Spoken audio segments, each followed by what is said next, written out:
All right, I see the REC came up.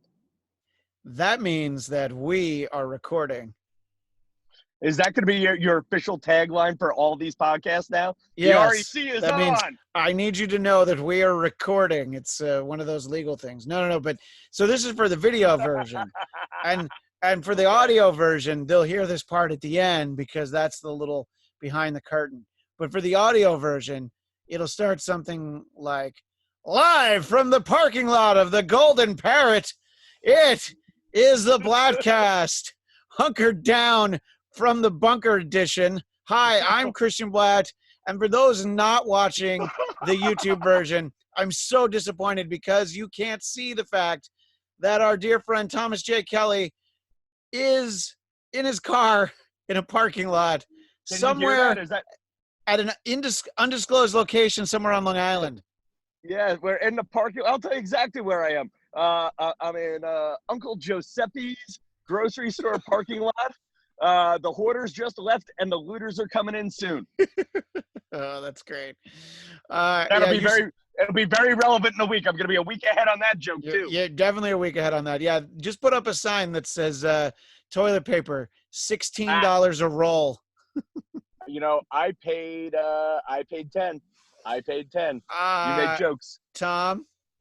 This is only for the video.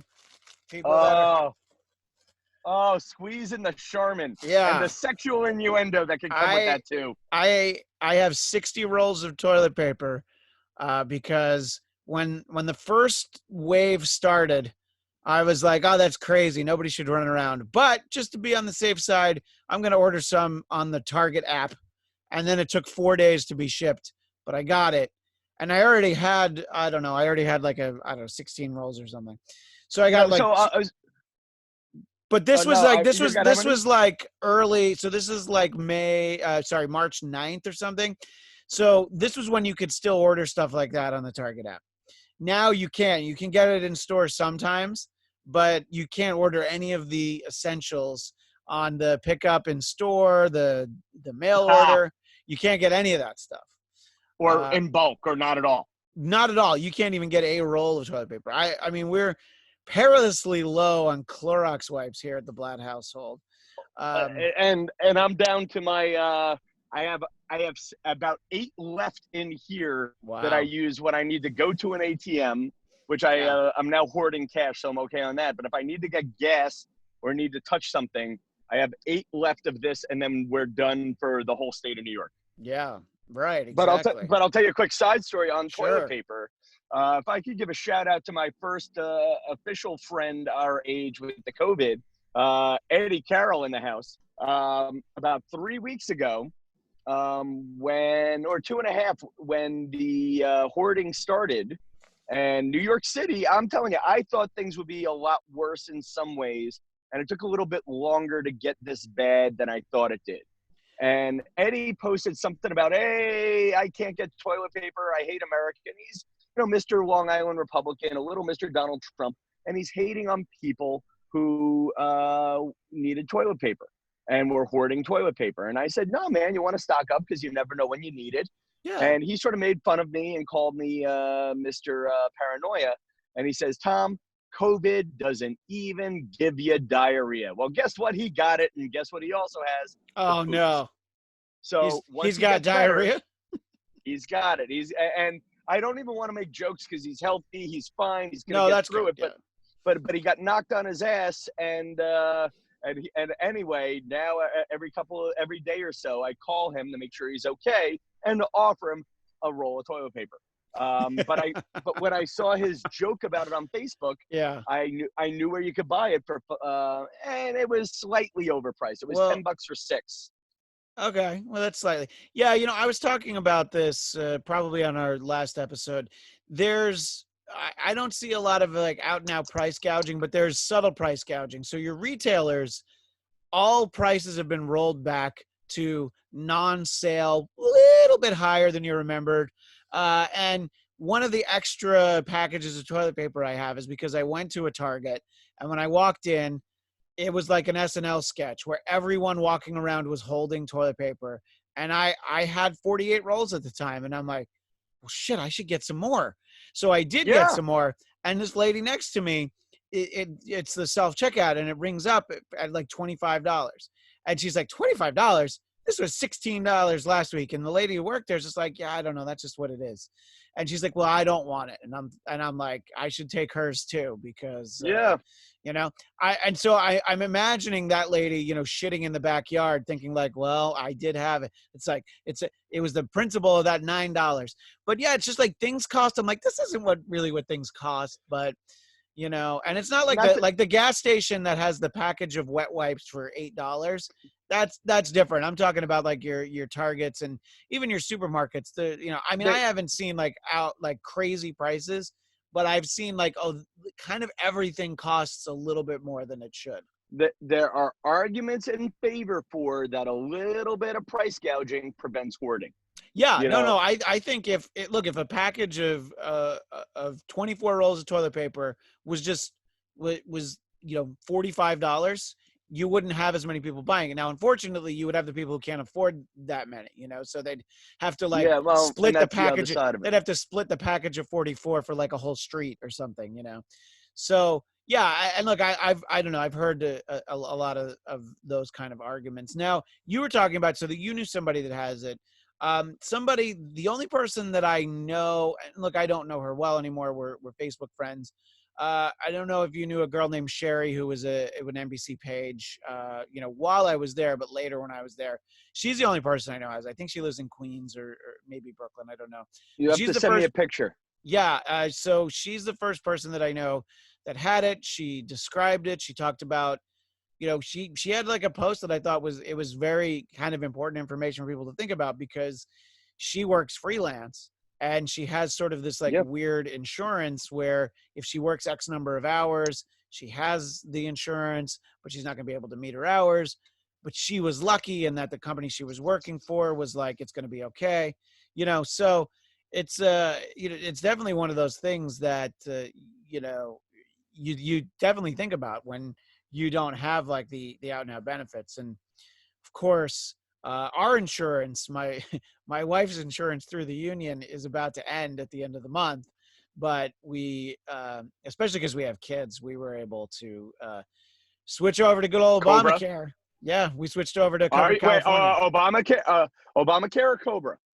No, Obamacare. Cobra is way more expensive. Yeah. So okay.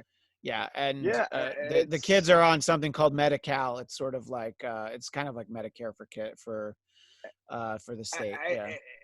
Listen, the country. I don't. Are we going political or science fiction? We can go. No. The science fiction will come later. We can talk political. And look, there's a great fan of the Bladtcast who was a little disappointed for how political the last episode was. And I was like, look, it's gonna seep in a little bit just because of the nature of everything that's going on right now. But we spent more time in our previous episode talking about this memo that circulated around New York, warning against the dangers of rim jobs. I don't know if you saw that. The New York Post reported it. Wow. Yeah. Yes. Especially the one thing de Blasio's on top of is the rim jobs. Well, yeah, especially like, just sort of extra safe sex practices. It's trying to discourage you from the rim jobs. And, my argument is, if I'm not going to be able to do rim jobs, you tell me how to keep myself entertained for 2 weeks. Okay. But anyway, what was the point? You ready for a real... You ready for a kick in the butt on that one? Pardon the pun. But when I first met Christian God 20-something year or almost 20 years ago, I was very squarely still a virgin for many years into that friendship. And then I took pity on you one day, and I brought you around back to the bar in Hoboken, and I was like, Tom, somebody's going to make you a man. It might as well be me. Yeah, well, no, but just because... No, and ready for a photo. I always just called that licking the a-hole. Like I didn't really know what a rim job was by the word rim job until fucking de Blasio, man. That's the one thing. Yeah, and that's just a great New York City expression that you've just everything now is if something goes wrong in your life, you just go fucking de Blasio. You were going to make a political point, but before you do, I need to let everybody know who's watching on YouTube. And if you're listening, you can know it too. This portion of the Bladtcast is brought to you by day drinking, because why the fuck not? Anyway, go ahead, Tom. You know, along those lines, also, I'm going to do my quick plug at the beginning because I always do my plugs a minute 50 here and the numbers don't quite tick up. Tom Kelly Show on YouTube. Yes. Tom Kelly Show on Instagram. Tom Kelly Show on Twitter. I'm a comedian who is now underemployed and I have no direction, people. So follow me there. Yeah, And if I were anything resembling a professional at the beginning when I introed you, instead of talking about the car you were in, I would have. Which we haven't talked enough about that car, by the way. What year is that? Is that a 1990? It's a 1991 Volvo. Car is almost 30 years old. True story. I now date women just as old as my car. That's my target demo. I'm actually disappointed in you that you don't date women younger than your car. Yeah, no, I think there's an honest realization at this point. Right. I know, like my friend Mike made fun of me, like when I go down and I used to hang out with girls who wouldn't sleep with me. Then his line is, now you hang out with girls who could be like your younger sister who won't sleep with you.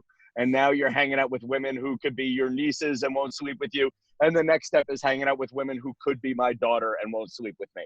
Yeah, no, I mean, you get to that point. I mean, fortunately for me, I haven't been single for 16 years, but the fact, just sort of like working with hosts over at AfterBuzz TV and the producer of the Dennis Miller option, she's 31.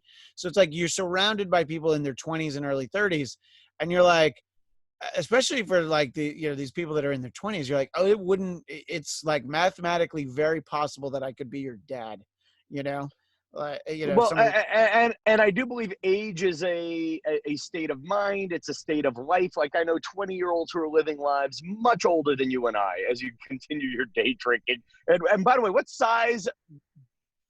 Is that a 12-ouncer? It's a 12-ounce can of Jenny Cream Ale, which, by the way, is not available in this region. My dear friend Timmy Finn, he brought it to me from New York, and I was saving it for a rainy day, and I'm like, well, fuck, it is definitely pouring right now. You'll like this. I have a 12-pack of Yingling that I bought, I don't know, probably 2 years ago, and I'm like, why is it still in the closet? I got to make room for those. This is definitely what I'm saving them for is right now. I'll be honest, Yingling is kind of a cool beer to have nowadays, but I have not seen a can of Jenny Cream in a 12-ounce size in a long, long time. That is, does that count as a microbrew if the brewery never got bigger? if the brewery just didn't expand enough. Anyway, all right. So we're all over the place, which I love, by the way. That's what the definition of the Bladtcast is. But in terms of, was there a point you were building up to? Were you going to talk to Blasio? Yeah, were you listen, going to talk man. Trump? No, the whole thing is, listen, I don't have the answer, but the problem is nobody else does either. And there's nobody leading this thing for better or worse. You got Trump. I hate to say this. Trump said some of the right things. And the problem with this disease is our American freedom and our inability to follow instructions and care for our common man is going to make this disease spread. So I might as well go back to work. Like right now, the neighbor across the street, geez, she's not going to listen. Yeah, the neighbor across the street from my parents is entertaining guests from out of town. And it's, there are people who are treating this seriously who have not left their fallout shelters. And then there are people who are treating this like spring break. And it's not just the college kids, man. You go down to the playgrounds and kids are on the playgrounds. Like I hate the double standard of what's allowed to be open and what isn't. Yeah, look, here in Los Angeles, they had to close the beaches. They had to close the hiking trails in the parks because it was like, well, we can't go anywhere. Let's all go hiking at the same time. And, sort of expanding out from LA, a friend of mine was going to the Palm Springs, Palm Desert area, and wherever she was going through Joshua Tree.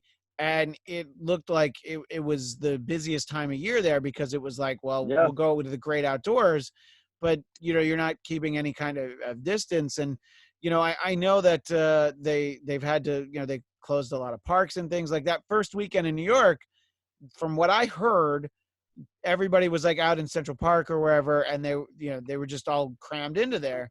So it was like, it's like, I don't know. I saw an article. The headline was like, "This is not a snow day."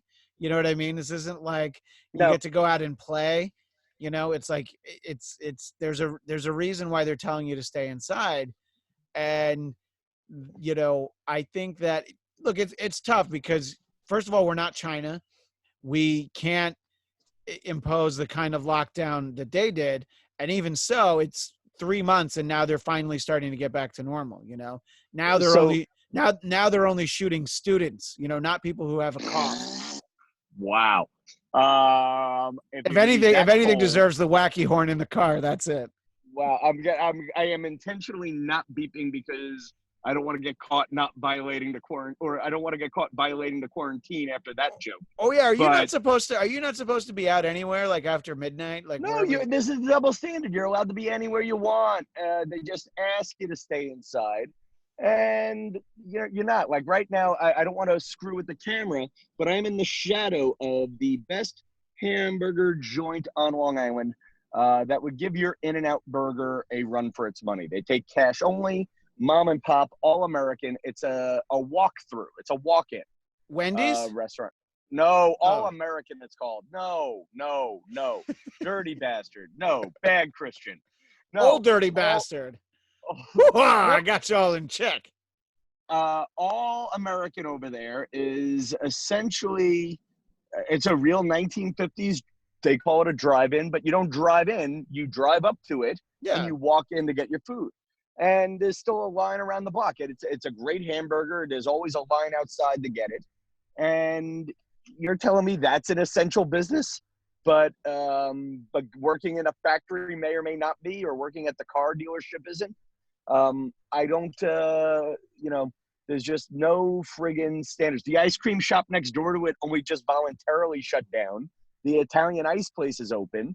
There's just nobody is. I mean, it's Long Island. The Italian ice place isn't essential. Yeah.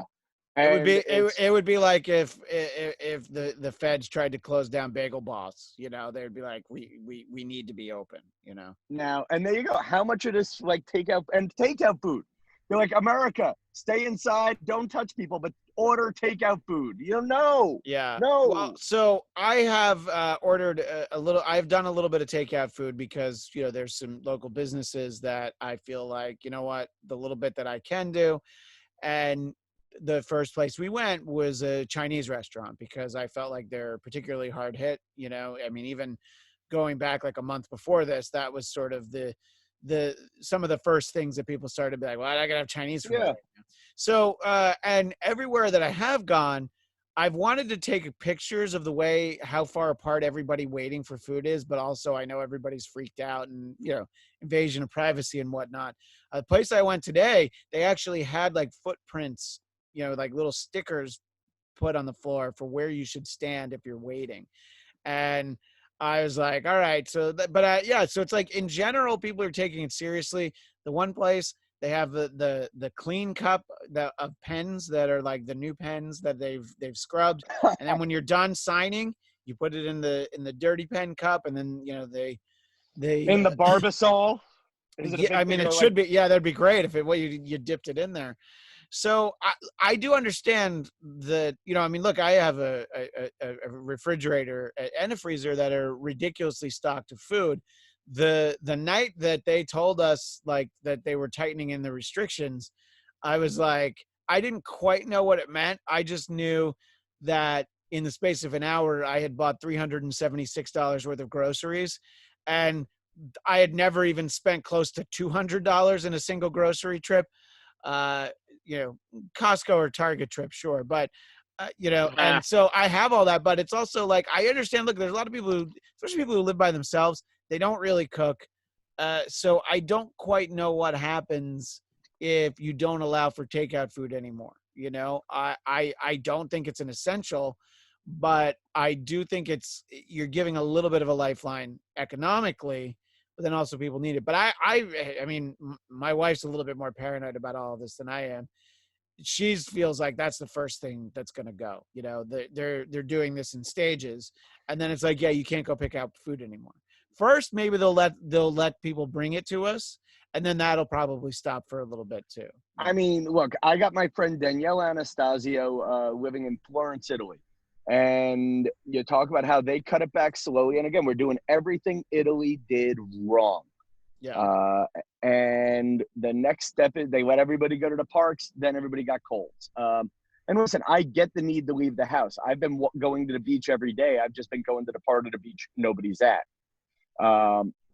You know, but we're doing everything Italy did wrong. And if we're trying to save lives and we're trying to keep people out of the ERs and stuff, which I'm on board for that, I just think we're doing it backwards at a certain point.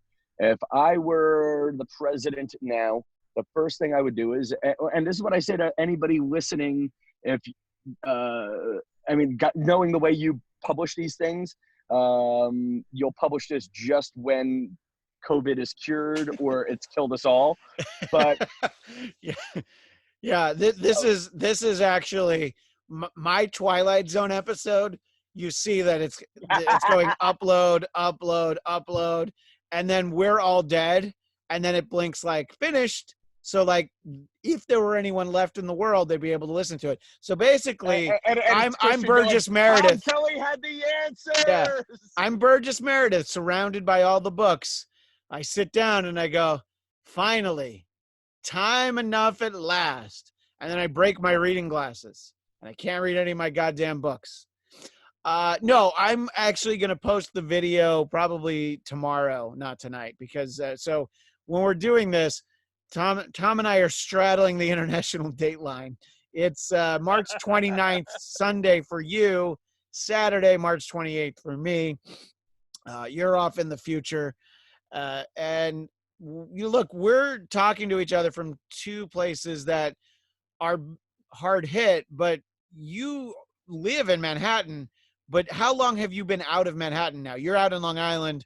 I got out of Manhattan. I got laid off from work on, and when I say laid off, they canceled all the audiences at the TV shows I work for. Sure. And you were doing the warm up. I would have loved you to be warming up, you know, when there's no crowd, you know, you're just trying to keep the cameramen excited. Not the show I work for, but a couple of other shows let the comedians do that. I was given the chance to get the hell out of Dodge and took it. So do you remember what date it was that you actually left Manhattan? If you can go to a calendar, it was 3 weeks ago this coming Tuesday. Oh, wow. Okay, so you've actually been out of there for a while. Because remember, yeah, go ahead. And then remember, everything was slowly shutting down in Manhattan that week. So that would have been, that was Tuesday, March 10th. And that was the week where things kind of started to ratchet up a little bit. I went to a concert that Wednesday, the 11th, and it was a small club show. It was, you know, there was that point. I made this joke last episode. There was that point. It was like, no crowds over 1,000 people. Well, no crowds over 500 people. Okay, 250. This crowd was under the 250. But the 13th, Friday the 13th, go figure. I went to the gym that day because I was just going every day that week. I was just like, there wasn't anything to think about. And like, I was mindful at that point, and what I was doing differently was spraying down before I used it and again after I used it for anybody else, which I guess maybe is what you're supposed to do. But doing the double spray down, it was not very well populated. But that was the day we picked up the kids from their preschool, which is a private preschool. It's not a public school. We picked them up, and that evening was when they were like, yeah, school's going to be closed for 2 weeks. And we're like, what? Why is school closed for 2 weeks? And, you know, it's like the next couple days is when things really ratcheted up. And, you know, that week that started Monday the 16th, this is a bit of a hot take, Tom. I blame all of this on daylight savings time. We changed the clocks, and everything's been fucked up ever since. You know, I think we need to go change the clocks back, and everybody's going to be healthy. We can go outside. We can, you know, the baseball season will start. We'll have the NBA playoffs. Yeah.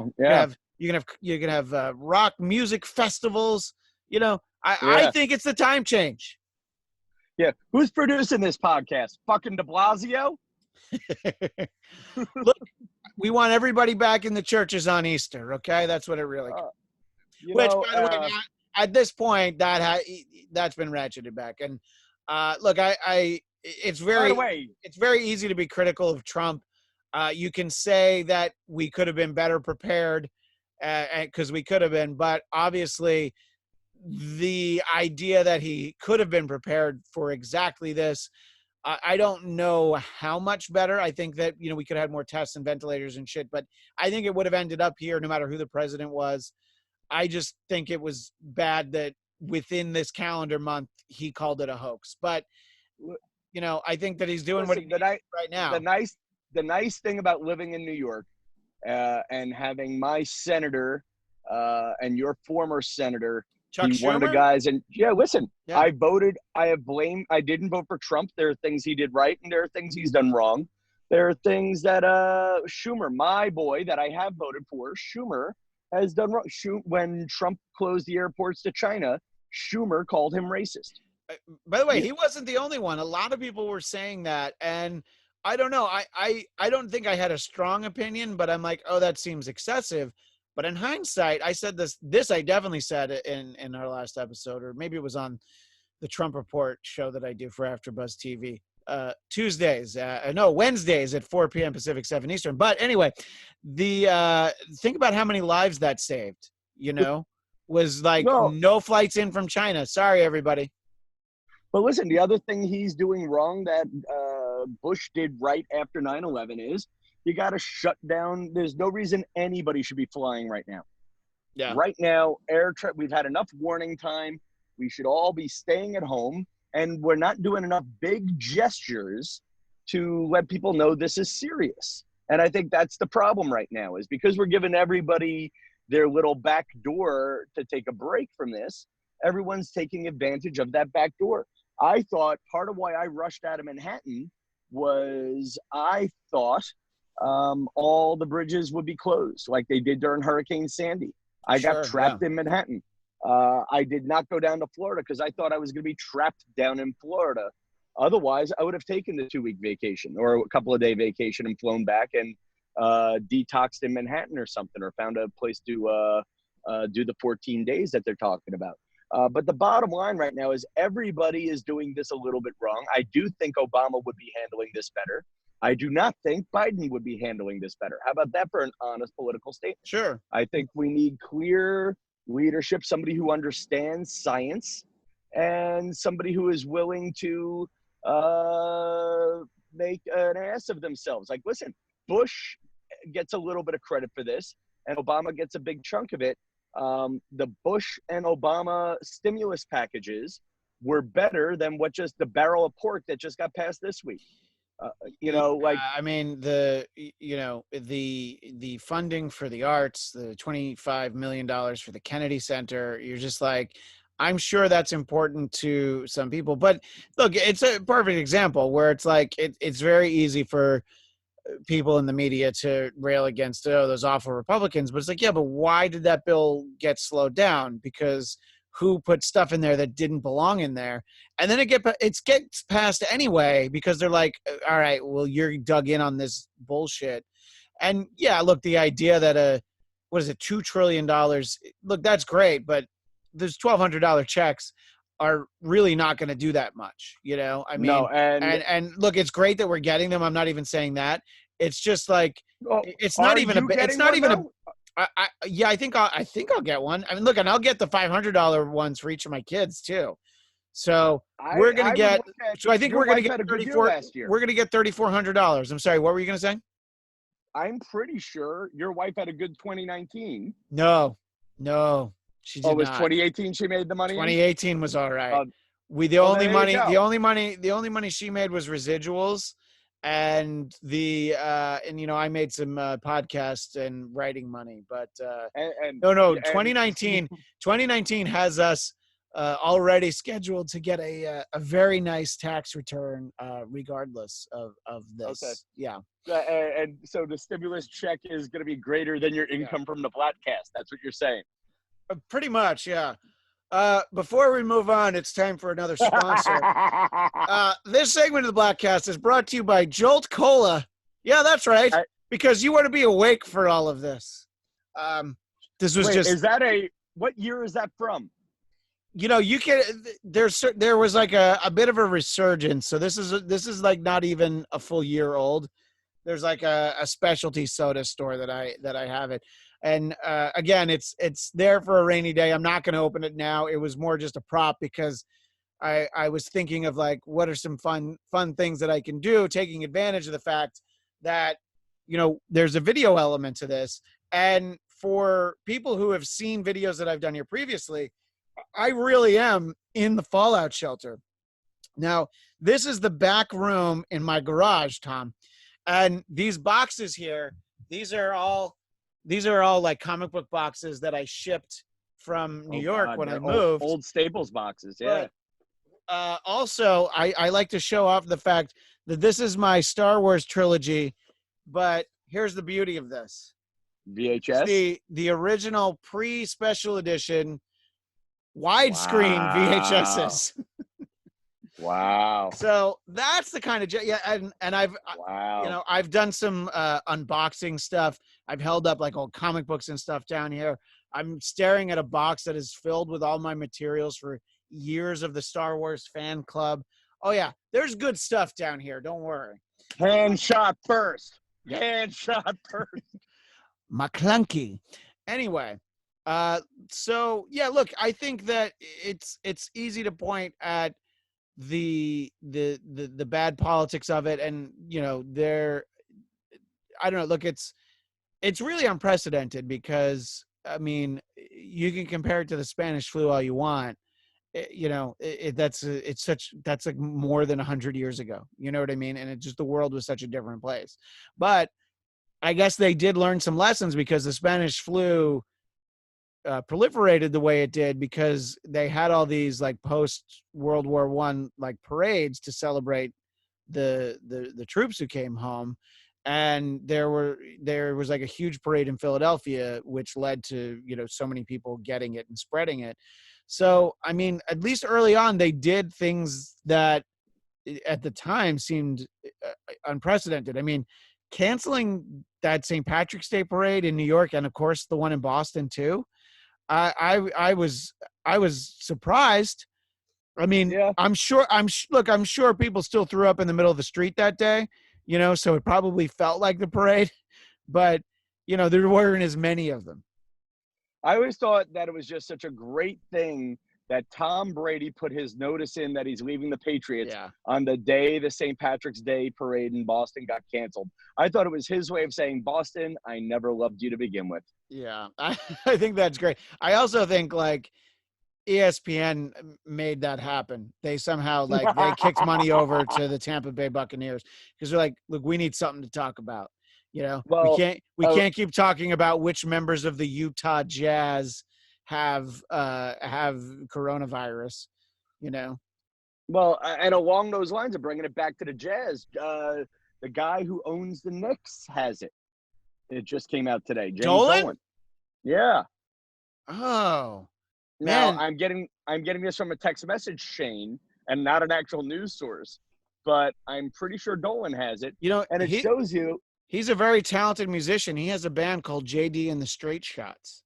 You know what? If you were a billionaire, you would too, buddy boy. Believe me, if you listen to JD and the Straight Shots, you would understand it. There's a great SNL sketch where they do Morning Joe. Oh, yeah. And Morning Joe has, and Joe Scarborough, the Morning Joe guy, has a band. And he plays in a local bar, actually just a few blocks from my apartment. And his line is, I'll be playing at Prohibition. Me and the MSNBC interns are rocking. Yeah, so Fox News, New York Post, New York Daily News, CNN, they all say James Dolan test positive for coronavirus. I think, there have been some high-profile ones. Obviously, the biggest from like an entertainment standpoint was Tom Hanks. And poor Rita Wilson, because that story was Tom Hanks and his wife. And she's like, I like to think I'm more than just Tom Hanks' wife, but come on. But Boris Johnson, the UK Prime Minister. I almost said Boris Yeltsin, which I do I'm pretty too sure every he's time I say dead. his name. Pretty sure he's dead. But so yeah, I don't know. I mean, it's I think that's the interesting thing is when you see the people that are getting it, the people that can get it, and the thing that makes it scary for me, one, the idea that if my kids got it, like if I got it, I would be like, oh, that sucks, and I hope I would pull through because I mean, I have asthma, so anything that deals with respiratory, could actually be a little rough on me. But the the idea that my kids get it is horrifying. But so the whole concept that like the symptoms vary, the way it hits you vary, there's all these things. It's so varied, and you read about these experiences. Some of them seem like it's not so bad. Others you're like, oh, this like 30-year-old woman died, and you're like, Yeah. what? So well, I feel like we would take COVID more seriously if instead of telling people it affected the elderly, we said it affected children and kittens. Well, the first cat did get it today. Did you see that? You're full of shit. No, I swear. I know that sounds like the perfect setup. Really? Now my punchline's been ruined by a fact? By a fact, yeah, because I would have to, I don't know, look, if it was a joke, I would have had some follow-up that it's, I don't know, Pussy 19 or something. I don't know exactly what the joke would have been, but it's a variation on that. There's about 20 after this show. Yeah, but so and then it's a coronavirus, but maybe not COVID-19 is what the story said, because the media, they're very quick to report something that might be terrifying, but if it's not, the retraction will be in very small print. You want to get this cured? Forget the CDC. Get PETA on this thing, baby. Yeah, no, that's true. Get the guys who made Tiger King on this. Yeah, I keep talking about Tiger King. I think my wife and I are going to watch it after I finish this with you. We're going to watch one. I haven't had any time to watch it. And it's like this is like so much worse than Bird Box, because everybody watched Bird Box and not everybody liked it. This is something that everybody seems enthralled by, even though the guy seems like he's terrible. So I really feel out of the loop here. And I'm not going to give anything away. It's not just, let's put it like this. There's no winners in this one. And when you think it's going one way, then it goes another, and then it goes a third. Anybody who tries it, you really need to give it 2 full episodes. Okay. And then you're hooked for the rest of the run. Right. And shit really starts to happen in the last 5 minutes of episode 2. Okay. That's all I'm going to say. Nope, that's good to know. But don't, episode 1 may or may not be a snooze fest if you're not into looking at pictures of tigers. Well, it's beautiful. It's a beautiful, no, because it is. I'm all in. It's because what makes it interesting, even when it's boring, it's majestic animals. Right. No, I think it's great that people have something like this to talk about right now, because I think this is exactly what they need. And a little bit later, we'll talk about some other new content that's been generated during this pandemic. Wait, hang on. What, are you talking about Picard? Because we do have to talk about that. We do. No, I know. We'll talk about it in a little bit. But I did want to talk about something that President Trump has backed away from in like the last day or so, which is basically, I see that you've found how to do that now. Yeah, exactly. By the way, this is my first Zoom meeting. Oh, I'm so excited to do. Yeah, look, I've done a lot of shows on Zoom for AfterBuzz, and my wife uses it to teach. She teaches screenwriting for the New York Film Academy, oddly enough, in Burbank, California. In Burbank, California, yeah. So she's been doing distance learning there. So we use Zoom actually quite a bit. And this is the second Bladtcast being done this way. But I've made the decision to bring the big boy microphone because it's a little bit more professional. It sounds better. Right? Yeah, I think so. Yeah, I think the sound in the one we did last week, it was okay, but I think that this is a lot better. So there was this idea that President Trump floated, I think yesterday into earlier today, this idea that they would quarantine New York, New Jersey, and Connecticut. And that's been dialed back, just like severely stricter restrictions. And then I also saw that in Rhode Island, they've been stopping people with New York license plates and Yes. making them quarantine for 14 days. So I wanted to get your thoughts on both of those things. Listen, there's a certain level of nobody is taking this. I don't disagree with Trump on this. I just wish we would do it on our own, but we're not doing this.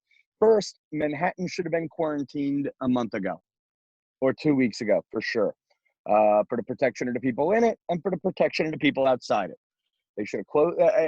There was a point where they just should have said, this is like Hurricane Sandy. It is not safe for you to leave here. It is not safe for you to be on the highways for a little bit. And then they got to close the damn thing down. I'm on board for that. Listen, if we're shutting the economy down, it's time to shut down a little bit of the travel. Because what you can see from the basketball stuff is that this travels in circles of people.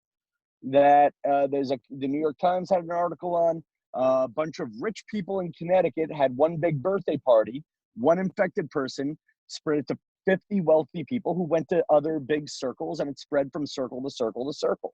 Yeah, I heard about that, and it spread, of various wealthy communities. But like, then one person went to South Africa, so they literally brought it to the other side of the world. And there's the doctor or whatever from New Rochelle who went to some events there, and then he went into New York every day. So that guy's the example that they use for the fact that one person can infect 59,000 people. Yeah, and New Rochelle, the great one there is, as Trump is trying to open the churches, you can hear me, right? Yeah, absolutely. Yeah, okay, good. I played with the headset for a second. Sure. But look at what happened in New Rochelle. One Jewish temple ruined the damn town. And the difference between Jews and Catholics is, now you sound like the residents of New Rochelle 50 years ago. No, because I was about to go for a joke. I know. Now you left me sounding like an anti-Semite. No, it's not you. I'm saying that's what they say. No, but yeah, I know that's the same guy I'm talking about. He went to like a bris, and there were so many, there were tons of people there, and then he also so like there was a minute where like New Rochelle was the epicenter, one of the epicenters of the country. Sent the National Guard to New Rochelle. Right, exactly. No, but I was going to say this will never happen at a Catholic church because Catholics only go twice a year. But that is. Yeah, but I think in Italy there were instances of the shared goblet of wine still happening even like during this. You're hearing like stories where it's like people are just so locked into the traditions, whereas like I don't know, in the Lutheran church I went to, we always got our own individual like super mini shot glass, like we like our wine was we had it in our own little glass. Goddamn Protestants. That's what I say. You sound like my grandfather. No, and I went to church the Monday that all shit started breaking loose in Manhattan, and they were still doing communion wine. And you get into, I am working on being more religious. Or I was until the shutdown. And you get into, are you telling people they can't pray as a group? That's meaningful to some people. I don't know if I have found God, and I don't want to push this on anybody, but I have enjoyed the process of going to church once a week. I go to therapy at 4, church at 5:30 has been my Monday routine. And, and what I get out of going to church is seeing people who are devout, where God is a part of their daily life, and expressing that is part of their daily life. And that you're right, they can't do that. And I guess the big thing that nobody's getting right now is there are people who have been treating this like spring break. I have a friend who I love. He is possibly on paper the smartest person I know. And when they were talking about closing his daughter's school, he started pricing out ski resorts. And then in the end, and he has deep reasons for why he did it, and personal reasons for why he did it. But he drove to Ohio to get a puppy for the kid with the family in tow. And they said they took precautions, they packed food, and thank God everybody's okay. And this is sort of the great thing that I think about everything that happened 2 weeks ago is I have my cousin threw not a communion, a baby shower. And people who weren't going were made to feel bad by some relatives. Then 2 days later, I think everybody started realizing, wait, once they closed the schools on Long Island, they said, oh, maybe this is bad. And everybody started backtracking. And then my friend Mike's parents threw their 50th anniversary party anyway because they couldn't get the hall fee back. And I made a video of Tom Kelly Corona party hopping. I'm part of that immaturity. I own this to some degree, but we're 3 weeks in. We all know Tom Hanks. At this point, we know people who are starting to get it. We've made the decision to shut down the economy, and we're treating it like a vacation. And I think we have to pick one. We're either going to shut down. I think I don't disagree with Trump that shutting down the economy can be just as bad as killing off 3% of the population if you're in the part of the population that doesn't know how they're going to feed their kid this month. And a $1,200 check, and Dave Ramsey, a radio guy, a finance guy on the radio I like, has a great line. If a $1,200 check is going to change your life this month, you got bigger problems than this coronavirus. And you do. If $1,200 is the difference between you paying the rent or not this month, there are other things going on. I've lost 2/3 of my income, maybe even 3/4. But I live cheap still. I drive in this cheap car. I don't go on vacations, and when I do, they're very inexpensive. I've been debating writing a book on finance. I was raised by people who were raised in the Depression and people who were born around the time of that Spanish flu you're talking about. And they saw polio, they saw this, they saw that. Nobody in America has a rainy day fund. And then what we're going to do is we're going to keep printing money, giving away stimulus checks to people who didn't save their money. And we're going to devalue the American currency so that those of us who have saved money, your savings are going to be worthless. And I think bringing this back to the whole thing is if we're taking big risks to save blank percent of the population. And I believe in saving the elderly mainly because my mom and dad are elderly. If they were dead, my opinions would be totally different and much more fascist. But I have people I love who are old. So if we're going to do this, we got to do this right. And the other big thing I pass along to your listeners is I believe the government should help people. I also believe the government doesn't do a good job of it. Therefore, you should hoard your food. You should have a savings of food in your basement. You should have a savings of money in your bank. There should be cash in your pillowcase. And if you have old people you love, you need to manage this situation so that you say, Mom, Dad, I'm going to do things for you so that you don't have to go outside. Because there are a lot of people in America not treating this seriously. Across the street from me, I have great neighbors that I've loved for 30 years. But you got one neighbor going in and out of the city. He's in a house of 10 people who go next door to another house of 10 people who have overnight guests this weekend. And I don't want to judge anybody individually, but this is happening all across the country. And those are great people I'm telling you about. Again, the smartest guy I know drove to Pittsburgh to get a puppy.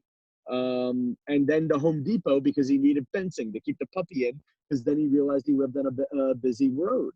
And, and my own mother is cooking every dinner like it's Sunday friggin' dinner. And I keep asking, Mom, please, I want to keep 8 weeks of food in the house. And they're like, no, we can always get more.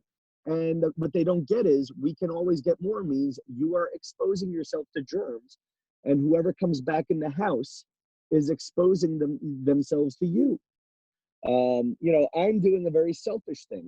I chose to live with a 79-year-old dad and a 69-year-old mom because I felt living in the city would feel like a prison cell. Not having this car would drive me crazy. And so maybe I'm part of the problem too. I think we need to take every parent we have, put them in bubble wrap, and keep them away from people. I think same thing with the kids. Where I can't tell you how much it breaks my heart that we've gone through all these big steps where we're jeopardizing American superiority. And that's the right way to say this. What makes America great is our money to do great things, to have a great military, to provide great works of charity and infrastructure. And if the money stops, we don't have money to buy these ventilators. We don't, and people don't get that. And then it always turns into the Bernie Sanders of, oh, we'll tax the rich guy. No, the rich guy will figure out how to get out of this. Even if I do believe rich people should give up half their money to a certain degree, but I also believe rich people are too smart to do that. And I don't mean to rant, but I'm emotional. I have been on the brink of tears over this.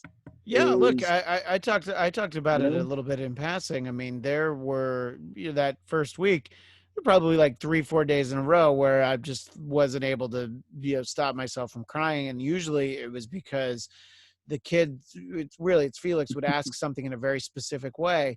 Like the other day, he thought of this on his own, and he wanted to know when the big Easter egg hunt was going to be that we have every year in Burbank.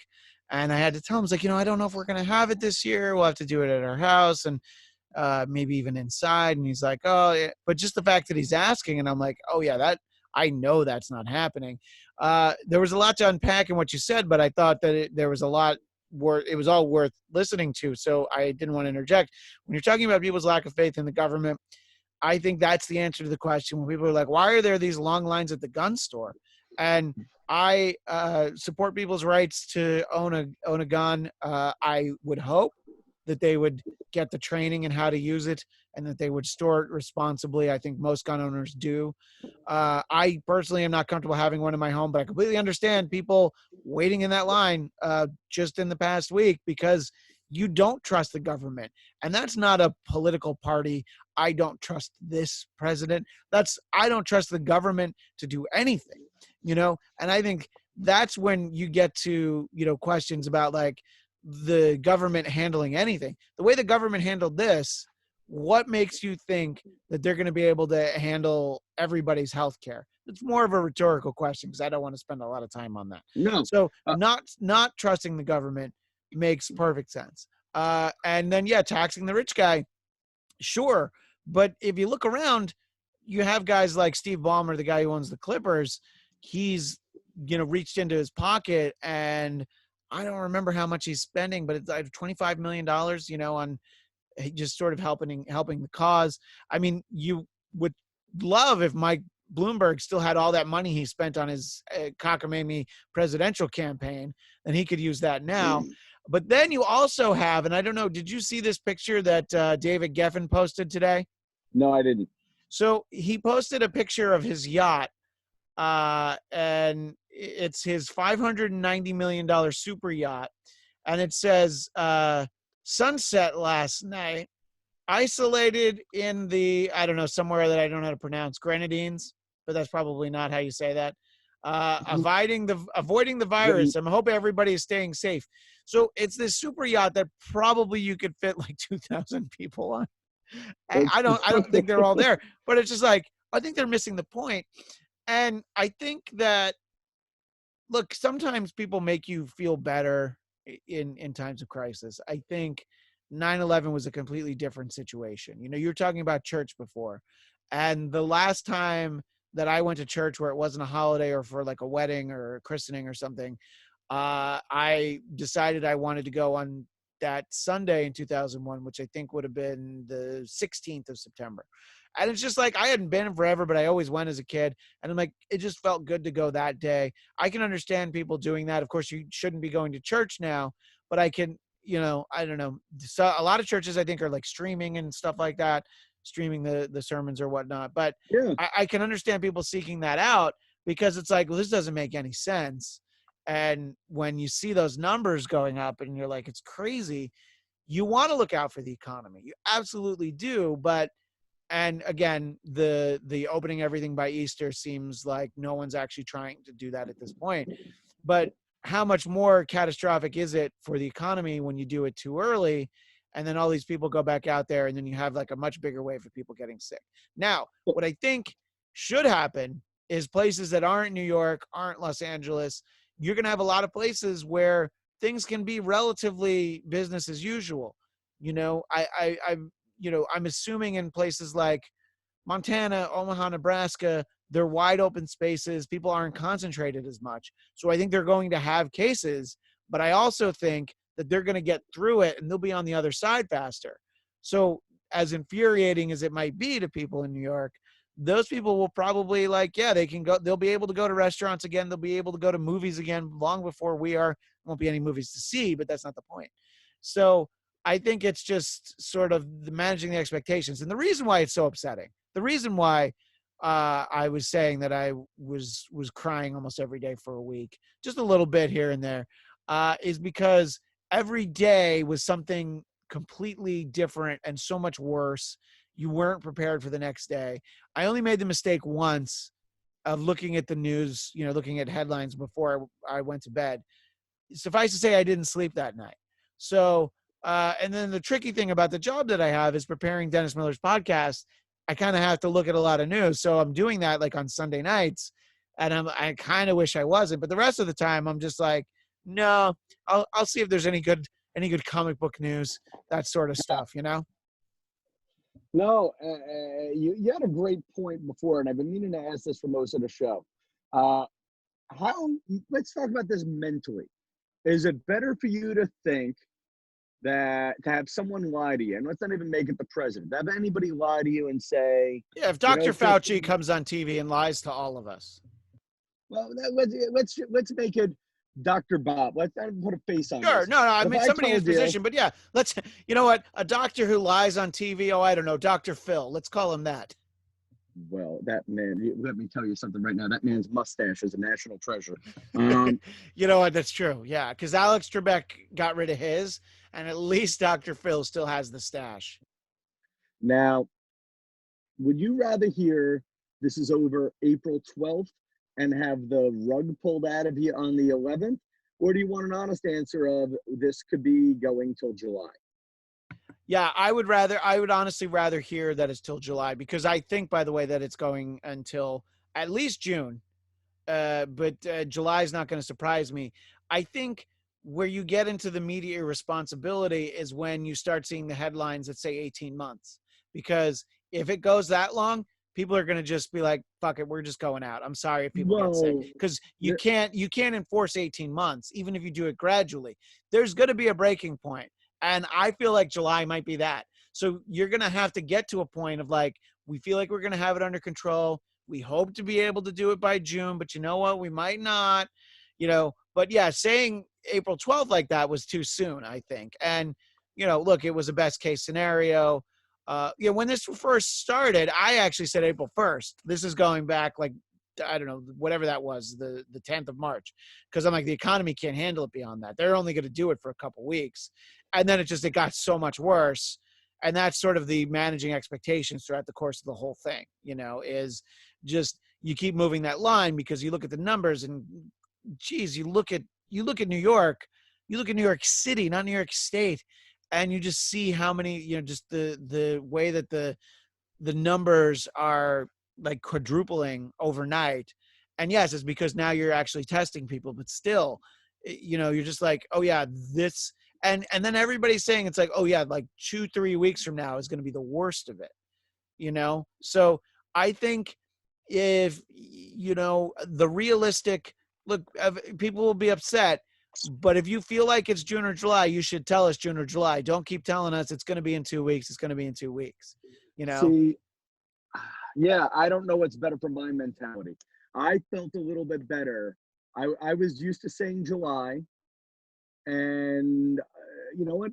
I felt a little better when Trump said April 12th. And I'm not saying that was responsible on his part, but a friend of mine, Charlie, who's a logistics guy in the military, had a great line that it's easier to plan and cancel them than to come up with last minute plans. But I think there's a big thing coming, Christian, that America is not ready for. And I think you need to get your families ready for this. Is this gets better in the summer and it comes back in some way, shape, or form in the fall. And I don't know Yeah, what because that we're means.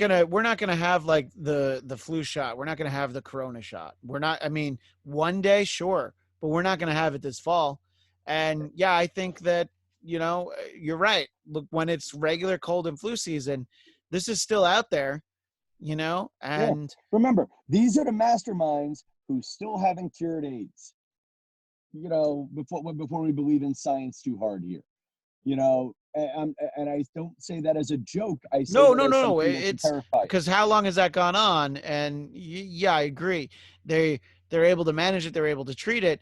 And then you have instances of this where it's like for some people, yeah, these malaria drugs work. These things, whatever, these have helped.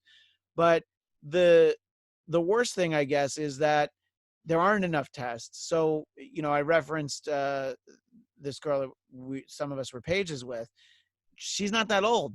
They didn't give No. her a test. They just told her to go home and rest. And a lot of times, like if you or I got it, they wouldn't test us, God forbid.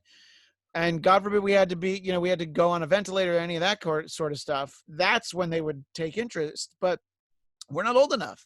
They're not going to waste a test on, a couple of guys that are, I don't know, semi-healthy, at least we like to think, Yeah. in their early / unfortunately almost mid 40s. They don't, they're not that worried about us. Yes, there I'll are tell you, exceptions to the rule. They're worried about people who are over 70. my opinions changed on that a lot once I started seeing 45 and 50-year-olds starting to Yeah. get this No, and no, I know. die. And you started to see it more. I know. And that's, the saving grace is really the fact that my wife stopped reading the news, because when she would always see exactly the wrong headline at exactly the wrong time. And then, not that we shouldn't talk about it and not that she shouldn't know, but look, there's a lot of irresponsibility out there. And, there was like a story about a young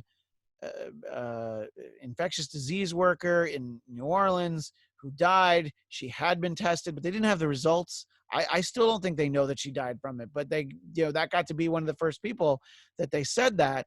And, it's, there was like a 17-year-old who died, I think in Los Angeles, and they weren't really sure about pre-existing conditions, any of that stuff, but they're still very quick to report on it. And not that we shouldn't get information, not that we shouldn't know to be worried, but we didn't need that cat story, Yeah.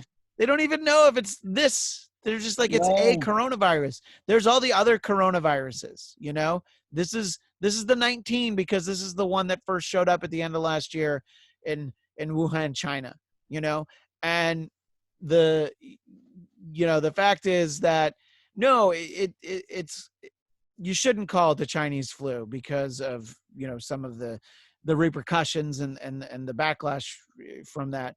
But it's their fault. They lied about it.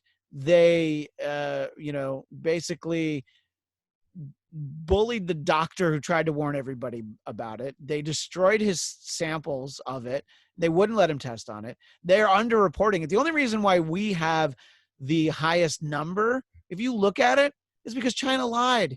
There's this story about 5,000 urns going to Beijing, but their total dead reported for the country is 3,000.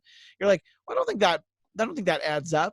That doesn't match any of the models. It doesn't match what happened in Italy, and I don't know. So it's a country infuriating. that's kicking out the journalists right now. Yeah. That's the other one. Right. Yeah, exactly. They did that. And, look, it's, I don't know. It's infuriating. It's frightening.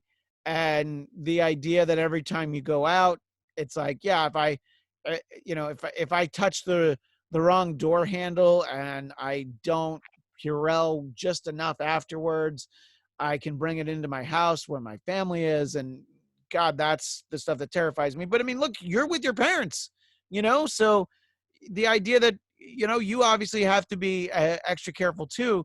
My wife and I were talking about how we wish we went to her parents' house down in Orange County. If we had done that right away, we'd have a little bit more space. The kid, we'd have somebody to help us with the kids, and But the reason we didn't go is because we worried about her parents, like, because we How didn't know old if are we her didn't have it. parents? Her parents are in their like mid-60s, so they're Yeah, they're probably tough. Go screw them. Free they're very sitting. tough. It's worth. Yeah, no. Well, not now. I don't know. It's hard to Well, say. We'll see how long this thing goes on. But I mean, I'll look, tell and you a there was a funny one. point like at the beginning of March. I think it was March 3rd. I was at a Kiss concert at Staples Center with 20,000 people. Of So course you were. believe me, I thought about that for a couple weeks. You know, when we finally got into the point where I felt like we're in the all clear, because look, Staples Center, you had all these NBA teams that got it, and the common denominator was that they played at Staples Center. So, you know, it's something that I thought about, that I was at a Wow. huge event I didn't with realize that 20,000 people. And look, at the these were place. Kiss fans. Do you think that they wash their hands in the bathrough? No, of course they don't. They're too No, busy making the devil horns.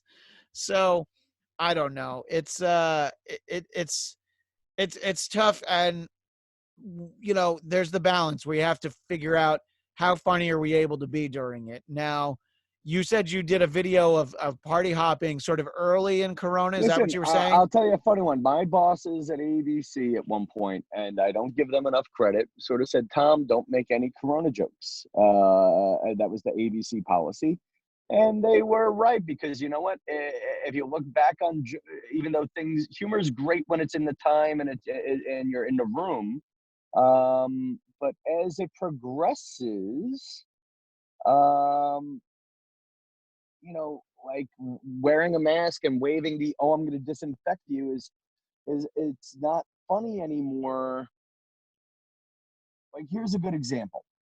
I'm sure my last show the week when shit started happening was at a comedy club, Stand Up New York.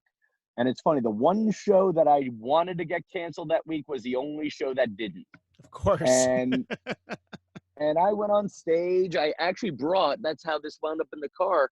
I actually brought this box of Clorox on stage and kept wiping down the mic in between acts, in part because I thought this was really a super infectious disease and people were going to start dropping like flies.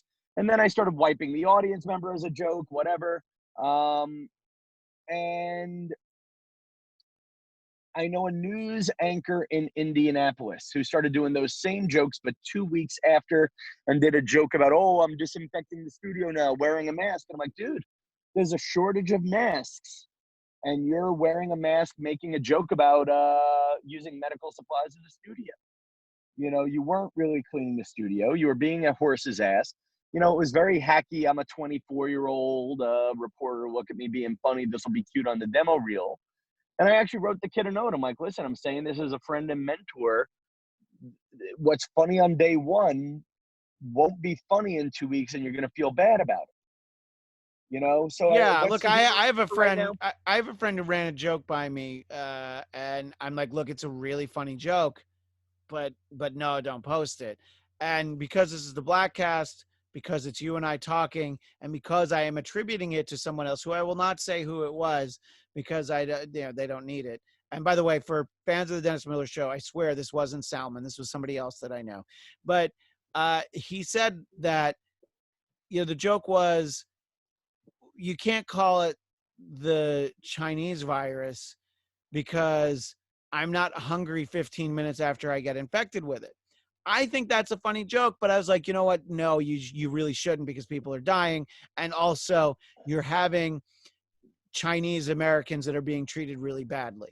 So I'm like, it comes from a place where you don't mean to hurt anybody, but it can. And then, you know, exactly the same thing you're talking about. In a week, people are going to look at that and be like, what was he thinking? You know? So, Yeah. you know, and you know, there's other jokes that I won't say that other people No, say. but that's a joke. And that's a joke too. Like, I think you hit all the reasons why it's not funny, and it's a punchline that's been done before. Well, there's that too. Uh, Absolutely. Yeah. you know, like I had one that I decided not to post, which was in the old days when a girl started ghosting me on a dating app, I assumed she didn't like me. Now I just assume she got the corona. You know, and again, Sure. No, it's, uh, yeah, but again, yeah, you know, it was in a place. I don't know, is what you're. I think So here's the standard: yeah, quarantine funny, corona and people dying not funny. right. No, exactly. And I think that's the difference. You know, having to wash your hands a lot, it's okay, but I coughed on my grandmother is not funny. And you have, of course, the people who tried to treat it like it was a joke, like the Utah Jazz player who made the joke about putting his There hands you all over go. the microphones, and then he got it. And then there's only one person who I don't feel sorry for getting it. I hope they pull through it, and I hope they become a great person because of it. And it was this kid on TikTok or something. He's probably in his early 20s, and he was joking about it. And in his video, he licked the toilet, and then it turns out he has coronavirus. Yeah. So I'm just like, well, I don't feel bad for you. But, and then, I was talking to a friend about this guy, and I was like, watch this. He's going to, he's going to pull through it. He's going to become a missionary. He's going to devote his life to something better. Maybe he's going to, maybe he's going to find the cure. You know what I mean? Something. But I was just like, in this moment right now, I'm glad that kid ended up in the hospital, except for the fact that he's taking a bet away from somebody who could really use it. So, and the spring breakers, well, if you take a look at the numbers, all of a sudden there's an awful lot of cases in Florida. And there was a story where it was a dad, I don't remember what state they lived in, but they told their kid not to go to spring break because of the coronavirus. The kid went, and then the kid wants to come home and live with his parents. And they were like, no, I don't want you getting our family sick. I mean, I'm sorry. Yeah. No, you can't. And I think it's because people needed to take it seriously. And look, it's easy to, I referenced it earlier. It's easy to point at President Trump calling it a hoax. The majority of the Fox network was treating it like a joke. But, and I said this in our last show, everybody in this country and maybe around the world owes a debt of gratitude to Tucker Carlson because he took it seriously. He found it more interesting than the impeachment hearings, which was like he knew how it was going to end. He focused on it really early because somebody told him it was important, and because he knows that President Trump watches Fox News. He often will post and comment on things that he hears. He was at Mar-a-Lago, Tucker Carlson, and he approached President Trump, and he's like, listen, I think you should know that this thing's actually really serious. Here's the guy who talked to me, blah, blah, blah, blah, blah. So the point where he started to at least ask more, and I guess he had people brief him on it, was because Tucker Carlson talked to him. So this could have all been like another week or 2 weeks if the guy who Jon Stewart made fun of for wearing a bow tie 20 years ago or whatever that was. So look, there's. So I'm gonna go a step beyond this and say, how scary is it, my friend, that is our last line of defense is friggin' Tucker Carlson. Yeah. No, look, and look, you hear all the time about the fake news. What happened to Kim Jong-un? Yeah. Well, Jesus, you want to talk about a joke that I made that I wish I could take back. I was talking, this was like the end of February, and my joke was, well, you don't have to worry about it spreading, because there's the stats in South Korea came out. And I was like, we don't have to worry about it spreading in North Korea, because if you get it, they'll shoot you. And then I saw the story. No, I saw the story like a week later that they shot the guy in North Korea who got it. The first guy who got it, they shot him. And I'm like, oh, I just meant that that's the sort of thing that they would do. I didn't think it was the sort of thing that they actually did. There's a tweet from Kim Jong-un's fake Twitter account of the coronavirus statistics. It goes 1-0, 1-0. And, there's also something to be said in that particular joke. I found a satirical value to it because I didn't quite understand it, because that's a shot at the totalitarian regime. Right, exactly. Yeah. But and even, I don't know, it's scary times. I don't know what to do, and I find it frustrating. You, as a man who has 19 different podcasts and 4 different web shows, the responsibility on you is tremendous. Well, look, I do it all from my bunker. I've found my happy place in my own home, and it is at the back of the garage, surrounded by my comic books and Star Wars figures that I'm saving for Felix when I feel like I'm comfortable for him watching it. So it's also like, one of the quieter places. And shockingly, my wife pointed out that the router is literally right above me, next to the television. I think that's the only reason that the internet works in this room. But Tom, we could talk about current events. Go ahead, make your point. Because I was going to say we're at 12 hours. Is there a chance we could pick up tomorrow and just do an episode purely on Picard? Yeah, no, that's fine. I was going to say we should reconvene because, as I say, we could talk about politics and current events and infectious diseases and all of it. But I can't wait to see, what are you going to boil this show down to? What we really need to talk about is something important, and it is Star Trek Picard, which, by the way, thanks to Patrick Stewart, people can watch for free. Wait, how did that happen? I think he just said put it for free because at that point, 9 of the 10 episodes had already been posted. So 7 of the 9 episodes. Yeah, I know, that's what I was thinking. So everybody who was going to pay for it kind of already did. So now it's like, all right, look, these are the people you weren't going to get anyway. So yeah, I have a lot to say about that show, and I have some Bladtcast regulars that I know will also want to chime in. So as we tidy up our this part of the conversation, I guess I did already use it as a prop, but I should mention that this show has been brought to you by toilet paper. Don't you wish you bought a lot of it back then? Yeah, and Clorox, please send. By the way, I wish I had those. I have 2 more canisters of it, but I don't think they're going to be replenished. So is there any final thought that you have here? How do we put a bow on this conversation, Tom? Take care of your family and pray for the world. Yeah. I said this, it was sort of like after we'd officially finished the last episode, but I included it in there. The first couple shows that I started doing on AfterBuzz like that week, because we started doing the shows on Zoom like this instead of in studio together. And the first thing that I started doing was from a very unlikely source. I started taking this thing that Jerry Springer says at the end of every of his old show, not the Judge show that he does now. He would say, "Take care of yourselves and each other." And I'm like, yeah, fucking Jerry Springer and Tucker Carlson are like 2 of the smartest people in the universe. So hey, that's Judge Jerry to you now, buddy boy. No, Judge Jerry was Judge Judy's husband, if you remember. The guy who did the People's Court for like a minute.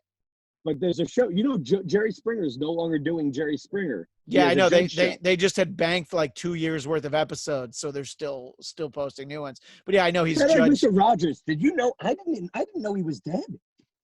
What? No, you.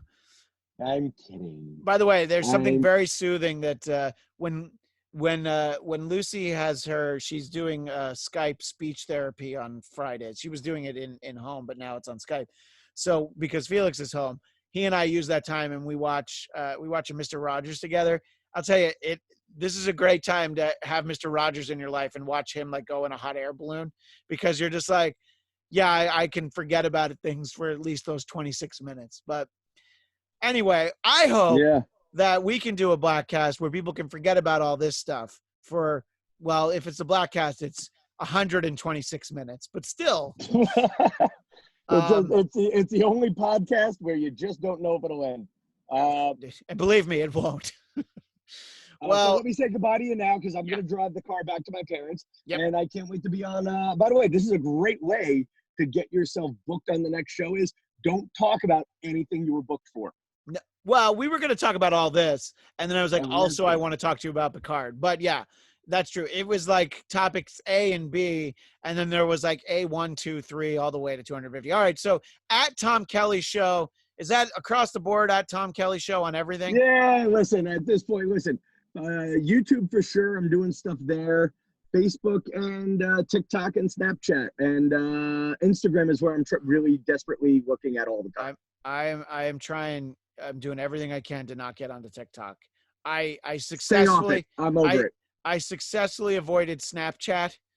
I had one, but I never posted anything on it. I feel like I dodged that one. All right, Tom Kelly, thank you so much as always. And of course, we'll talk, that might not be our next episode, but we'll record it very soon. We'll figure it out. We will talk Star Trek Picard very soon. Thank you. And we will see all of you next time on the Bladtcast.